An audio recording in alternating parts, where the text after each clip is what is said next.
Umani ng atensyon sa iba't ibang social media platform ang usap-usapan tungkol sa di umano'y paghahanap ng ABS-CBN ng bagong gaganap bilang Darna.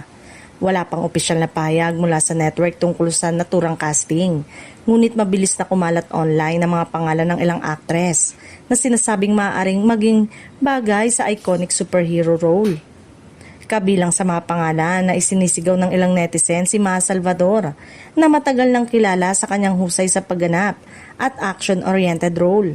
Para sa ilang fans, meron umano siyang screen presence at tapang na kinakailangan para mabigyang buhay ang karakter ni Darna. Napabilang din sa mga nais makita ng ilang netizen bilang bagong Darna sina Kim Chiu, Alexa Ilacad at Catherine Bernardo.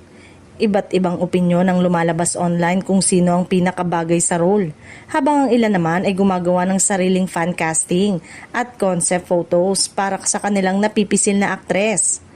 Kasama rin sa mga nababanggit ng netizen sina Francine Diaz at Crystal Mejes.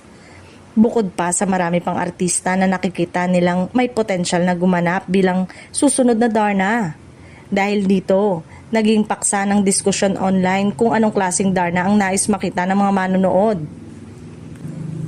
Mula sa mas mature at action-oriented hanggang sa mas batang bersyon ng karakter.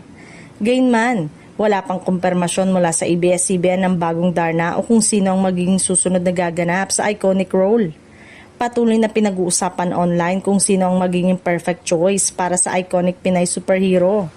Kung sakaling magkaroon nga ng bagong Darna project, malaking tanong kung sino ang mapipili ng production team at kung alin sa mga artistang trending ngayon ang makakakuha ng pagkakataong sumigaw ng Darna.